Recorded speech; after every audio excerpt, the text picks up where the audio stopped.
Okay, welcome back. I mean, welcome me back. Eh, Thank you. It's not here. Oh, okay, it's here. It's so good to be back here on stage. And to be honest, that was a long walk from there to here. And I was like, I'm going to faint it here, right? But anyway, so, yep, I'm back with the top unwanted stack. So here comes the first question. Well, I like to ask questions in my talk. You probably know that already. So how many of you think that this talk is about a different framework? A new framework. Let's just pretend you don't see anything before. Raise your hand, please. I know it's before the lunch break, but come on, we're not that hungry, right? So anyway, so this talk is about an unwanted JS, a new framework. No, not really. I'm not going to do another framework. We have enough, and this is a Vue conference. That will be so awkward that I'm talking about different framework right here, right? And this talk is about refactoring and bundling. Let's just throw out all the Vue 2 code and rewrite it in Vue 3, shall we? No, don't. No, this talk is about performance, but not about that, not about refactoring and bundling. Actually, this is a talk about building a window. Well, you know, I'm working for Microsoft, so I have to talk about Windows. It's kind of like it's kind of like an internal joke. It's funny because every time when people knows I'm working for Microsoft, the first thing they ask me, so are you using Windows? So yeah, if you're asking me that, I'm going to talk to you about the evolution of building a window. Right. Let's just get more serious. So So at the beginning, when you start building a window, a very simple one, you have a lot of choice. You can choose to build a window in any shape that you want, whether it's a circle or a rectangle or some weird ellipse or even just a pentagon. Whatever you have, whatever you want to be, that's your choice. And then that's when you have the freedom of choice. What does that mean? It means that you have any framework, you can choose any frame to plug into your window, which framework, kind of, and you can choose any shape that your project or your window is going to be. You can use any supporting tool to help you build in this window correctly. And of course, it comes with any technique to go with it. So all of that, you choose yourself.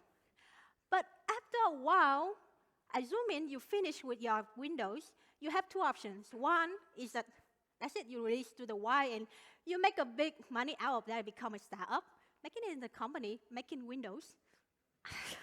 Making Windows. It sounds very weird because Microsoft make Windows.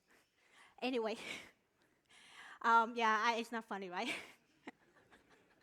And so after a while, either you become the company who makes Windows because you release your window out there and it becomes successful, or it's just a project that you do on your free time. Now you know how to build a window. Then you join a company that making Windows. And then at this point, you start to know other things than what you are able to choose before. Whether you're going to be, how you're going to deliver the windows to the production. How you're going to deliver the window to a store, for example. How you're going to build a team around it, because each person in the team will be in charge of building a section of the window you are building. How you're going to add another lock to your window, another frame to your window, or even another layer of glass over the window to protect the window from sun, rain, or anything else. That's scalability. How you're going to maintain the window. It's always, look at it like you always have to maintain your window, because if it's not maintainable anymore, people use it. And then one day it's broke and people get hurt from it. You have to take responsibility for it. So maintenance is very important. And lastly, not all the windows will fit in what your customer needs. Think about it like this. You have a window, right? Now you need to plug into a house. The window itself cannot stand by itself. Well, technically it can, but we are building a house, so the house needs a window. The window needs to be in a house. So you have to take your window to the house. You don't know what the house look like. Your customer will tell you, this one needs to change a bit curvy to fit into the area where the window is supposed to be. So you have to do integration, have to provide customization, and suddenly you don't have a choice anymore. And suddenly it's become, you have 4 factors that you need to consider to work on a window. Framework, tools, platform, and rules. At this point, what choice do you have? I hope anyone watch Magic here? I hope you do. Anyway, so you have 2 choices, but you do know from Magic that you don't have any choice really. And that's when you have the window. No. I need to add a disclaimer that it doesn't mean that Microsoft have anything to do with freedom of choice, okay? It's just a metaphor. Anyway, I like to present it into the 4 categories, into 4 frames here. This is the whole window, and each of the frame here is actually another window called deployment, architecture, compliance, and platforms. And we're going back here again later. So when we talk about platform, the fact is that the platform is like the the base where you build your windows on. But now the question is, can you really build your window on anything you want, any server you want? The truth, every company has its own platform, not just favorite. Its own platform and its favorite stack. For example, Google has its Google Cloud platform. AWS has its own platform. Facebook also have its own platform. And of course, Microsoft have Power App platform and a bunch of Azure platform and so on. So when you work with one of these companies, you don't actually make the decision on the platform. You actually work with the platform. And it doesn't mean that that's always be the one you like. That's actually my personal experience because I moved from a startup where we work with normal server, Node.js, and Ruby on Rails, and so on. And I moved to Microsoft. I'm working with C# server. And like, C#, seriously? I don't need to C#. No, but yeah, so eventually, and when you join a new company, you got something called the new guy phenomenon. Anyone here ever, well, not anyone here, anyone here the first time that actually got a job, or haven't got a job yet, or stay in one company and never move? Raise your hand. I promise I won't judge. No, it's actually, this is a very common phenomenon. Whenever you join a new company, this is how you will feel, and this is how other people will see you also, because you come fresh. So when you go into the system, you will like, I am cool and I know better. This is not good. Why? Just why you do that? Why do you use Webpack instead of Vite? Why do you use this testing instead of Playwright? Why do you use Cypress? No, I'm just making it up. But anyway, so yeah, these are the common things. And you start wanting to change things. You start wanting to propose change, which is good. But then it leads to another debate that my approach is better, my framework is better, my stack is better. Anyone here ever do that? Raise your hand. Thank you. Or after some time, you fail in convincing, or maybe you fail in learning the way of not really failing, but you have 3-month period of honeymoon. So sometimes you feel like, yes, everything go great, but sometimes you feel like, what the heck I'm doing here? I don't know this thing. I don't like this stack. So what options do you have? Are you going to leave just because that's not the stack that you want? Well, you know what? The truth is not about you. The tech stack has been there for a long time. It can be changed, but it's also not about even you either. No one changed. No one changed the stack just because even you. They changed the stack because other reason.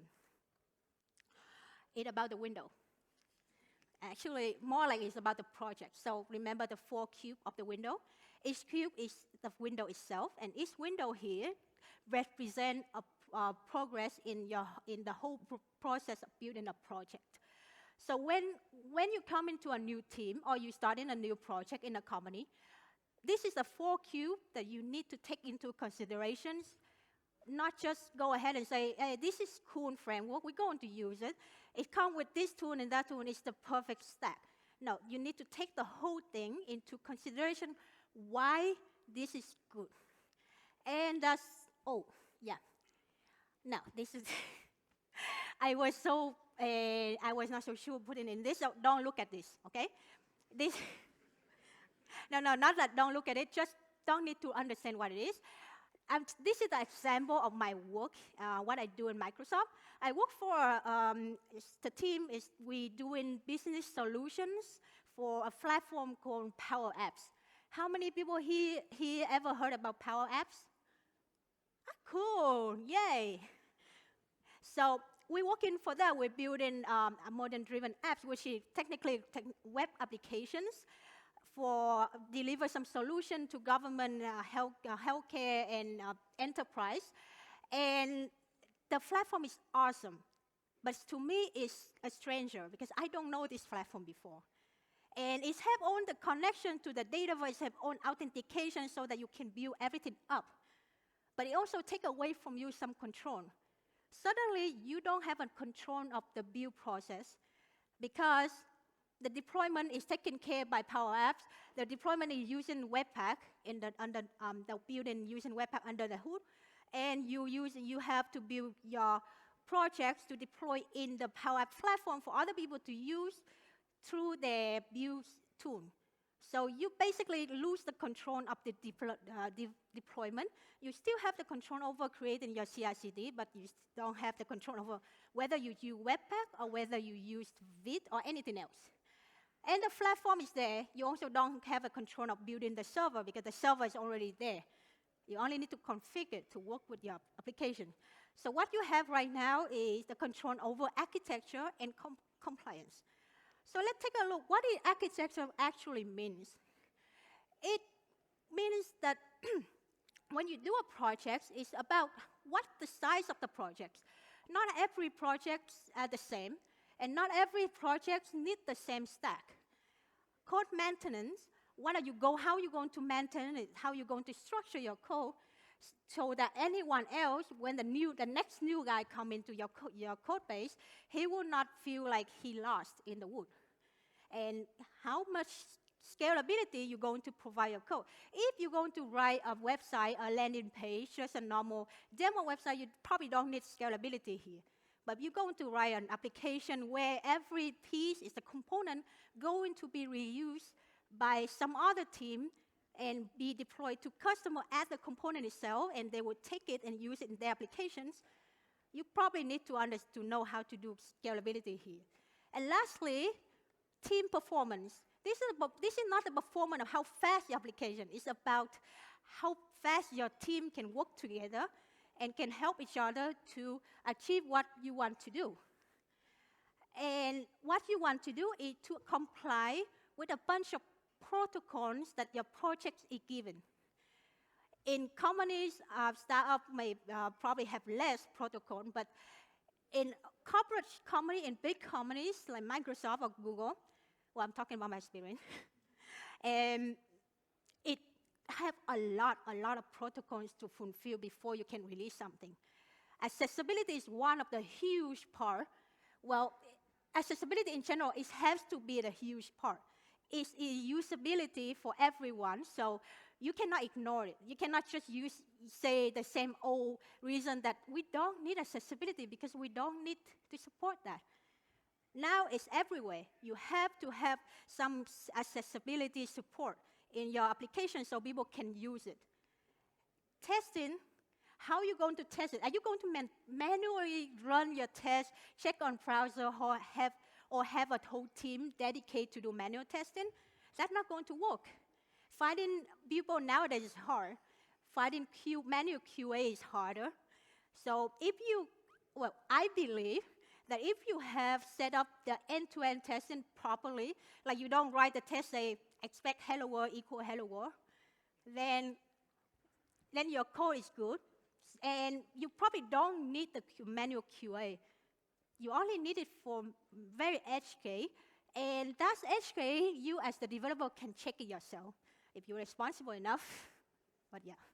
And UI consistency.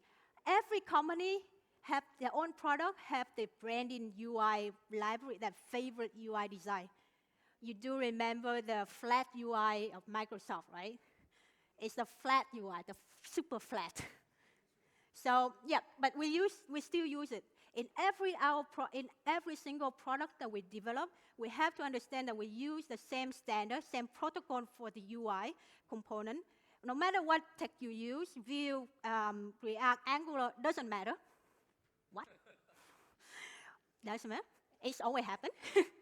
And we don't need we don't need to care about the framework, but we need to care that everything you do, the UI have to match the company's branding and look and feel, which means people that using Excel or people using another product will be able to look at your product and say, this button and that button, this button is the same because it's doing the same thing. It's okay, he can do it. Meanwhile, okay, when will I? Okay, so anyways, the button, if the user using Excel file and they have a button that do let's say save, so your application have to have the same button. It's going to do save, so it has to have the same color and look and feel that will present the save button, so everyone that already customer of your company will know exactly how to work with that applications. And lastly, of course, we're talking about integration customization. To what extent are we going to provide integration or customization? How are we going to, what is the level of workaround do we want our customer to have? It's easy to write a framework that works for 99% of the case and leave the 1% to do workaround and to do hacking. That's what workaround is just a nice word for hacking. Yes, we do have to have workaround. It's no one really fit in every category here. But as a team, as the project developer, you need to understand that how much customization you want to give to customer. If you're going to build a store, there's not much customization here except for the UI. If you're going to build a dashboard that is going to integrate to the customer database and pull data from the customer and then still maintain the look and feel of Microsoft and so on, that will be the part where you're trying to shape your application so that it will not just work with one connector, one data connector, but it will work with two data connectors. So that's the different level of compliance. And of course, not only this, there's more rules and protocol, but these are the four main things that need to be considered. So when we going to select a new tool or we're going to propose a new change, let's say you're a new guy in the team and you want to propose to change a testing tool. So how are we going to do that? Are you going to go to the manager and say, I work with Vite, and I think that Vite is better than few of them. Well, better than JS, better than anything else, React testing or whatever. So we should use that because it's better. What your manager will say? He will ask you why. Why do you think it's better, right? And what makes you think that it's better? So when you select a new or propose a new change, you need to understand what is the priorities you are doing. What is the goal of the project? What is the goal of the tool you are proposing change? What are the alternative comparison? Which means you need to compare with another tool. You cannot just choose one tool unless there's only one in the market. But you always have to have an alternative so that you will have a full understanding which is good and which is not good. Compatibility to your system, that also depends on your system, how it will build. And then only after on tree, you propose the change with your managers or your team with data. Let's take an end-to-end test, for example. First, what is the goal of end-to-end test? How compatible it is? Why would it be the right solution for you? So, what is the goal? We have, are you going to you're going to have end-to-end test because you have speed, because you want to have faster end-to-end tests? Let's say we were choosing between Playwright and Cypress and Testing, if anyone knows Testing.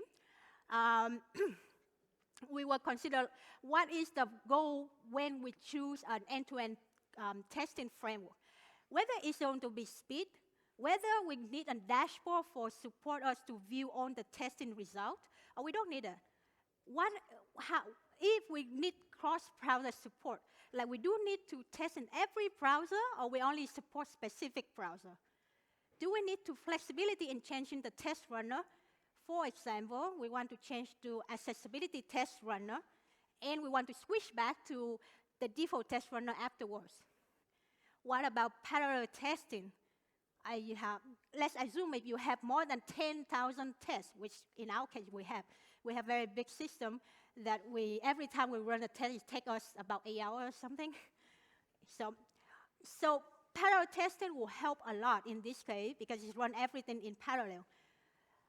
And of course, accessibility testing support. You don't want to do manual accessibility tests if you don't have to.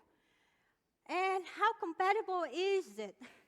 Platform integration. You're going to integrate a platform. You're going to pull data to actually test an end-to-end, mock data, whatever, but you still need to test the connection. How you're going to plug the testing framework into your CI/CD pipeline. What is the maintenance effort for maintain on the tests that using this testing framework? Are they going to be breaking changes that cause you to rewrite everything?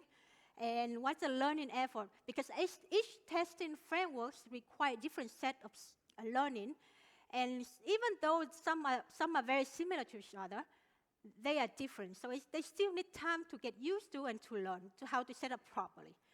And the last question is why this specific testing framework is the solution. For my case, we decided to choose Playwright because even though the trade-offs is that it doesn't have a visual dashboard, we want it because it's fast and has parallel testing, and we want it because it's test iframe, which is important for us because we build component. Each component is actually a React application. No, sorry, I'm talking about React here. Just assume that you don't hear that. But anyway, so we have each application is actually a component building on top of a front-end framework. So sometimes we need to support iframe inside it. What is the developer experience? Documentation, good documentation is important. How easy to set up is important. The community support, because if you have a bug that you cannot solve yourself, you need to rely on community to test it. And of course, you have to do comparison for all of your choice. You cannot just choose one testing framework and go with it. And scalability, what happens if your project grows much larger than it should be? I mean, not it should be, larger than the moment you choose the framework. How are you going to make sure that you maintain the system of more than 10,000 tests or adding more tests? And lastly, showing some data, which means you're going to do a demo. No one going to believe you with all this talking, the list. Yeah, this one is good because ABC, that's it. They want to see actually demo.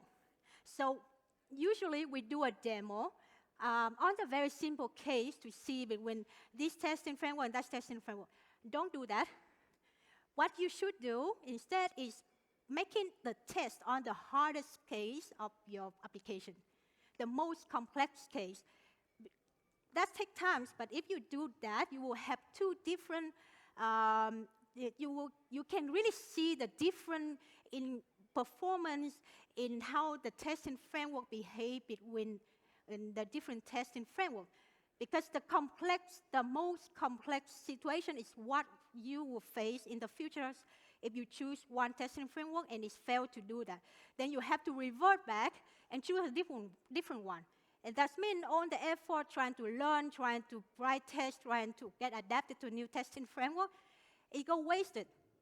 So don't do a test, simple test. Do a test for the demo, do a test on the hardest case, and do it with, let's say, you need accessibility, right? Put a test of accessibility inside the demo so everyone can see how it works. And yes, be ready for questions.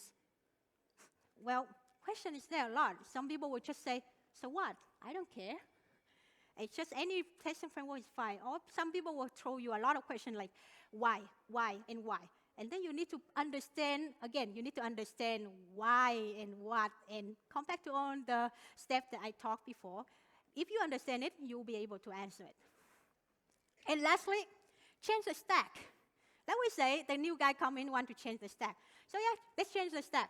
And if you don't, try to make the best out of it. How do you make the best out of it? Well, there's several things that you can do. Keep it coding standard in one, and yes, using TypeScript. I know TypeScript in Microsoft also. We're doing great. But yeah, TypeScript is super recommended. I remember the time when I start a new project, new job, and the code base was so huge, and I have to do some fixes, and I need to call a function in a function in a function in some way in the code base of 1,000 files. In JavaScript, how do you know what function, what parameter that function going to take? You don't. So with TypeScript, you know instantly. So you will save a lot of time learning, try to figure out what parameter to put. Be open-minded. Always be open-minded for new suggestions because you never know what's going on there. Your chance maybe get rejected, but you learn something new. Create solution, not refactoring first. You are here to create solution on the existing stack. Try to make it work. If it's working on Vuex and you have a problem on Vuex, try to fix it first instead of say, no, let's change everything to Pinia because it's the defect of Vue 3. No, don't do that. Because it's not recommended because migration always costs a lot. Also, understand, again, important, understand your project. I know people come into the project, want to do their job, learning later, but you always need to understand what your project is about. How the stack is, why will we use this stack instead of that stack? And whenever you do planning a new feature or new product, always have to plan. It's very hard to plan, but it's always harder to refactor later on. Don't create a tech debt for yourself. And lastly, instead of asking why, like why you do this, why do we using Vite? No, why you using Webpack? I hate Webpack. Why using Webpack all the time? Try to say, change it a bit and say, what can we do better than Webpack? That will be like more like not passive-aggressive anymore, because when people hear the words why, they will start like, oh, no, why? Why are you asking me? So instead, you say, what can we do better with Vite, for example, instead of Webpack? And then you figure out together what can be better. And that's how you say the why. And lastly, if you cannot work out for that, you can always blame Jason. And this is not a real guy, but Jason is real. And that's it. My talk a bit, went over a bit, but never mind. So this is about me. I have a mic. This is the pictures were taken in the React conference, so I feel it's ironic because I was the only Vue person there with the Vue sticker and everything. So I'm a software engineer from Microsoft, and I'm working for Storefront UI at the core maintainer, and also an organizer for Vue.js Israel. And thank you.